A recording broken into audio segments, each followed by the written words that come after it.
Est-ce que tu me crois si je te dis que le mec là arrive à retenir l'ordre d'un jeu de cartes, un jeu de cartes de 52 cartes, en moins de 20 secondes? Et ce qui est encore plus intéressant, c'est qu'il dit qu'il n'était pas très bon en mémorisation, mais qu'avec les bonnes techniques et un bon entraînement, n'importe qui peut le faire.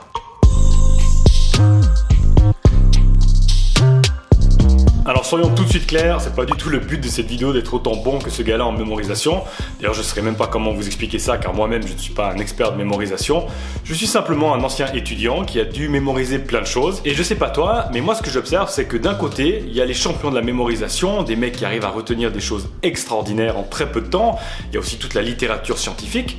Et d'un autre côté, il y a les étudiants et la plupart qu'est-ce qu'on fait? Oh, il y a un examen le lendemain, 100 mots à apprendre. On commence la veille, on crache ce qu'on peut à l'examen, 10 jours après on a tout oublié. Il y a un énorme fossé entre ce que les étudiants font, en tout cas de ce que j'ai observé, et ce qui se passe aussi dans le monde des championnats de mémorisation et de la littérature scientifique. Et je sais pas toi, mais moi, à l'école ou à l'université, on m'a jamais vraiment appris comment apprendre finalement. Il y a eu peut-être des fois 2-3 cours ou des profs qui en parlaient, mais j'ai l'impression que ça devrait être essentiel. Pourquoi pas avoir des cours bien plus prolongés avant de commencer les vrais cours, ok, comment apprendre d'une façon intelligente. Je t'en ai souvent parlé dans mes vidéos, mais par exemple pour moi l'apprentissage des langues, c'est un scandale absolu dans le système scolaire. Nous par exemple en Suisse, comme tu le sais, on parle plusieurs langues, dont l'allemand qui est la langue majoritaire. Donc on passe, je sais pas, peut-être 10 ans à apprendre l'allemand. Mais si vous voyez le niveau des étudiants après 10 ans en allemand, je pense que les gens se demanderaient où passe leur impôt. C'est n'importe quoi, les gens n'arrivent pas à aligner une seule phrase. Et comme par hasard, après tes études, tu dis « Ah tiens, je fais un petit échange de 6 mois en Allemagne ». Tu as fait plus de progrès en 6 mois en Allemagne que 10 ans d'études. Donc il y a quand même un problème quelque part. En tout cas, ça c'est mon expérience. Dis-moi en tout cas en commentaire si le système a peut-être changé et que maintenant il y a énormément de cours sur comment apprendre, etc. Ça m'intéresse beaucoup. Alors j'avais déjà fait 2 vidéos sur le sujet, des vidéos qui datent un petit peu, ça fait je crois à peu près 3 ans. Une vidéo qui était vraiment sur la mémorisation de manière générale, une vidéo qui était d'ailleurs très courte, et une autre vidéo qui était plus sur l'apprentissage, je crois, du vocabulaire. Et il y a eu pas mal de commentaires au fil du temps, notamment des commentaires par exemple sur l'application que je recommandais. Les gens disaient qu'elle était payante, donc je me suis dit que c'était peut-être le moment de faire une bonne petite mise à jour. Alors je le prenais en exemple en introduction, comment ça se fait que des étudiants qui passent 10 ans à apprendre une langue n'ont pas le même niveau qu'un mec qui a fait 6 mois ou 1 an d'échange à l'étranger.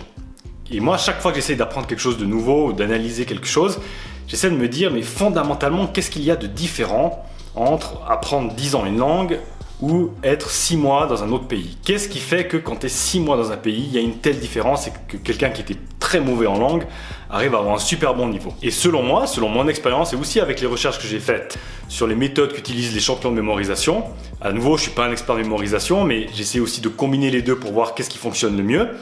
Eh bien, il semblerait que l'élément central, ce soit le contexte. Si par exemple, tu apprends des mots de vocabulaire, les mots, les lettres, c'est quelque chose, on va dire, qui n'est pas naturel. Ça a été créé par l'être humain. Donc, si je te donne juste un mot comme ça, il n'y a pas de raison que tu t'en souviennes parce que pour ton cerveau, ça ne veut pas dire grand-chose. Par contre, ce que tu vois, ce que tu sens, ce que tu ressens, là, c'est du vrai. C'est toi en tant qu'être humain. Ce sont des choses qui font partie de toi. Et c'est selon moi la raison principale pour laquelle quand tu es à l'étranger, tu vis. Tu vas aller en soirée avec des gens, tu vas avoir des cours en allemand par exemple ou en anglais. Ça fait partie de ta vie, c'est pas juste je suis dans ma chambre, je dois apprendre un mot de vocabulaire totalement sorti du contexte.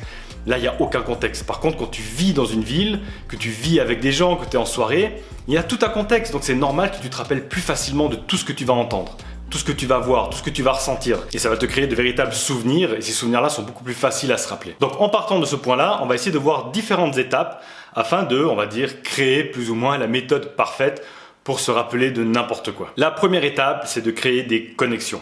Alors imagine vraiment ton cerveau comme un ensemble de connexions. Tu as plein de souvenirs, il y a plein de choses qui existent dans ton cerveau. Si tu veux y ajouter un nouvel élément, il faut absolument que tu arrives à créer un lien, même un petit lien, mais quelque chose entre cet nouvel élément et ce qui existe déjà dans ton cerveau. Prenons par exemple les noms de personnes. Moi personnellement, les noms de nouvelles personnes que je rencontre, c'est une catastrophe, j'arrive pas. Franchement, c'est trop difficile. Et quand tu penses, c'est normal. Si quelqu'un me dit, bon ok, ce mec-là s'appelle Jean, celui-là c'est Martin, celui-là c'est... Pourquoi je me rappellerai de leur prénom? Il y a tellement de Martin sur Terre, il y a tellement de Jean sur Terre, enfin... Voilà, c'est pas du tout facile de retenir ces noms-là. Par contre, ce que tu peux faire, c'est essayer de prendre l'habitude de créer des petites relations entre le nom de cette personne et quelque chose qui existe déjà dans ton cerveau. Par exemple, tu as une soirée et tu rencontres quelqu'un qui s'appelle Mike. Essaye rapidement dans ta tête de trouver un moyen mémotechnique de te rappeler que cette personne s'appelle Mike. Ça peut être quelque chose de totalement stupide ou totalement malhonnête, tu t'en fous, il n'y a que toi qui sais ça. Imagine ce Mike, je sais pas, il est grand et très maigre.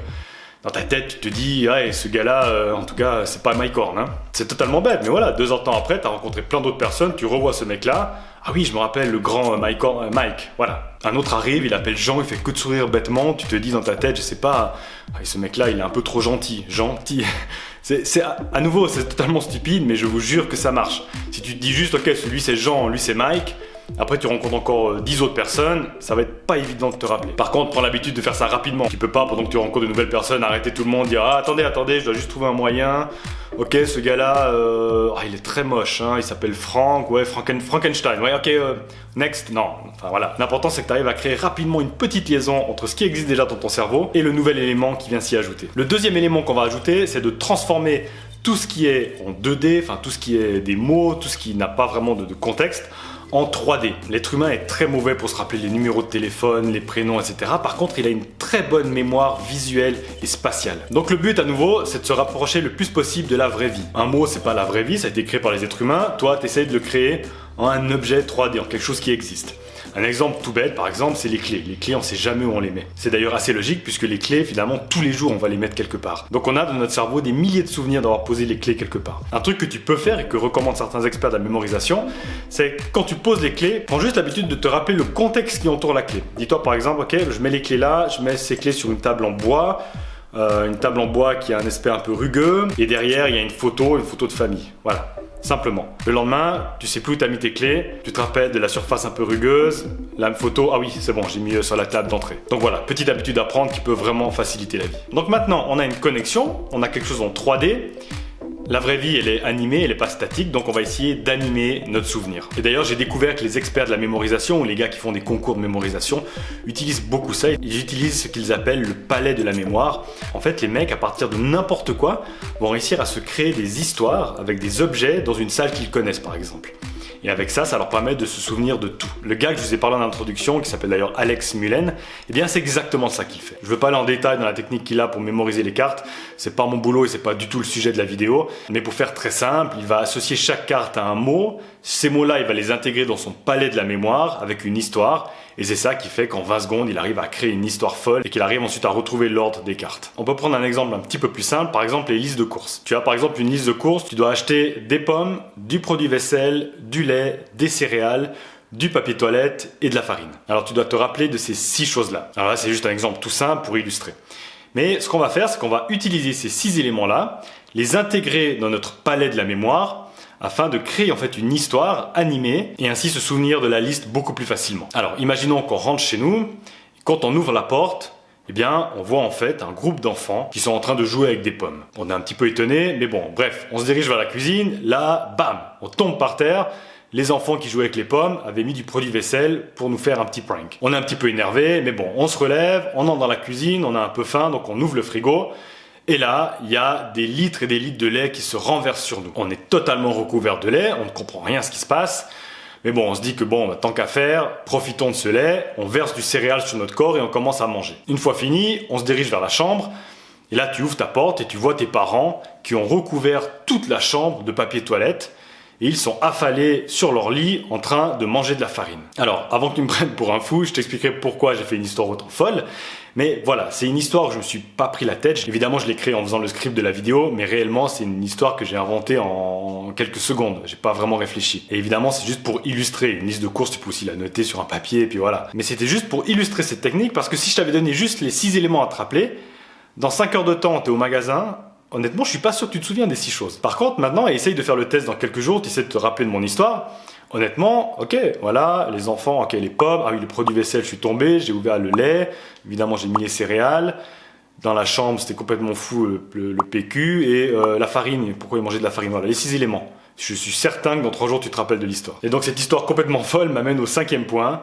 D'une fois qu'on a une histoire qui est en 3D, qui est animée, eh bien, idéalement, il faut qu'elle soit fun. Il faut qu'elle soit fun, il faut qu'elle soit pleine d'émotions. Pourquoi pleine d'émotions? Ça se rapproche plus de qui on est, nous, êtres humains. Et fun, parce que finalement, si tu te souviens juste d'une histoire qui est banale, tu auras peut-être plus de peine à te souvenir. Je te donnais avant l'exemple des clés. Les clés, on a de la peine à s'en souvenir parce qu'on le fait des centaines de fois. Enfin, on fait en tout cas une fois par jour. Enfin, on pose en tout cas les clés une fois par jour quelque part.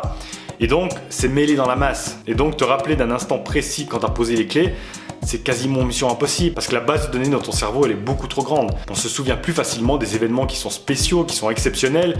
Si tu as vécu un tremblement de terre, moi je l'ai vécu au Japon par exemple, toute ma vie j'aurais ce souvenir exact à ce moment-là. Je me rappelle exactement comment étaient les murs, comment était telle chose, comment était tel objet, parce que c'était un événement très particulier. La dernière fois que tu as vu un pote que tu n'avais plus vu depuis 10 ans, tu te rappelles très bien. Par contre, si je te demande la dernière fois que tu as mangé des pâtes ou la dernière fois, je sais pas, que tu as vu un pote que tu vois régulièrement, c'est plus difficile. Donc voilà, si tu fais une histoire qui est complètement farfelue, tu auras plus facilement tendance à t'en souvenir. Il y a même une étude qui a été faite, qu'on appelle d'ailleurs maintenant le Baker Paradox.